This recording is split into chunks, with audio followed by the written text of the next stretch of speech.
Hey, what's good, everybody? This is Adnan Raiding the Clutch, and I want to talk about some potential free agency news regarding John Wall. Um, he held a private workout in Las Vegas yesterday with several NBA teams open to see him play, and those teams that were reportedly there were the Boston Celtics and the Portland Trailblazers. And John Wall, he did had an injury last season. That's part of why he did not play for the second half of the NBA season.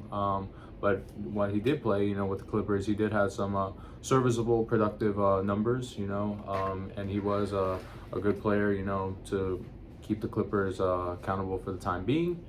He had 11.4 points per game, 2.7 rebounds per game, 5.2 assists per game, zero point 0.8 steals per game, shooting nearly 41% from the field and 30% from three-point range. His shooting numbers are kind of shaky, but everything else does fall into place, and he's become now this mature leader that I do believe personally that both the teams that attended definitely could use.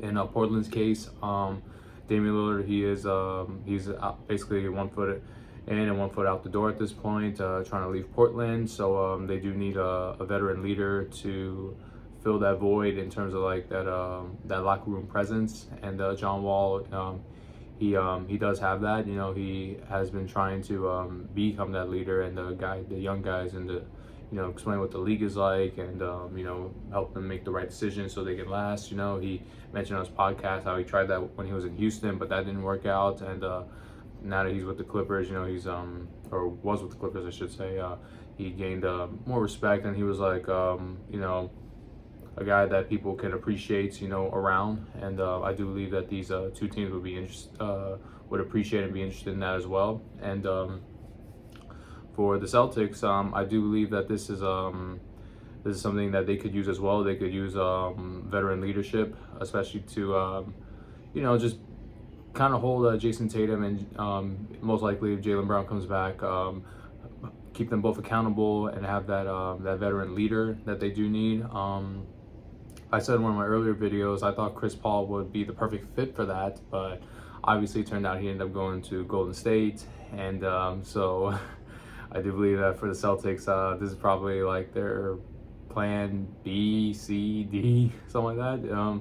Having John Wall as that point guard, who's a locker room leader, and but for the Blazers, they could definitely use that right now, to especially to guide Scoot Henderson, who Scoot Henderson has comparisons to some athletic point guards that the game has seen, and John Wall, he, especially during his time in Washington, was one of the most athletic guards we've ever seen. He was so fast, so quick, making 360 layups, and just all over the place. So, and obviously, athleticism is not going to be there forever. Eventually, bodies age, the injuries happen, and they slow down now to be more mature, methodical, and more calculating with their plays. Like, should they go drive to the lane, or should they settle for a jump shot, or do they do pull-ups? They got to be, or do post games. Think like more calculated approach, not just fully rely on their athleticism, just run through everybody, dunk on everybody, because that's not going to last. We've seen plenty of especially point guards that have relied on that system, and their numbers quickly have gone down, and they haven't had long sustainable careers, unfortunately. So maybe John Wall can guide someone like Scoot Henderson to let him know this is the way it should go, and you can't fully rely on your athleticism your whole career. You have to have more tricks up your bag. And so I do believe that the Blazers could definitely use John Wall for that. And I do believe he deserves another chance in the league. I mean, he's still a great player. The numbers show it. He is serviceable. And he's a great locker room leader. I mean, let's be real. I mean, plenty of NBA teams have guys that are just known for locker room presence that didn't really play much on the court. For example, with the Lakers having Jared Dudley during their championship run back in 2020. Sorry, and then the Heat having Udonis Haslem for the past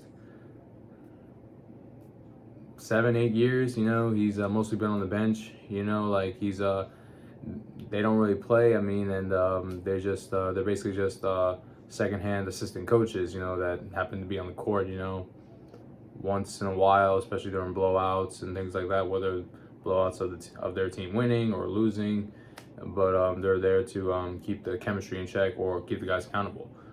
But the difference with John Wall is that not only can he do all those things, but he can actually be on the court and actually, be productive, for the team numbers wise, and like contribute to a winning team both on the court and in the locker room. So that's why I do believe John Wall should keep playing, and I really do hope a team signs him.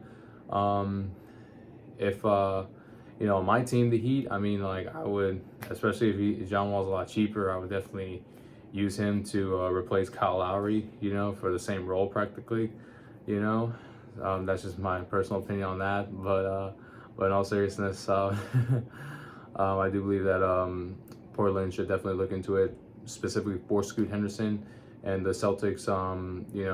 They have the talent to be a championship team.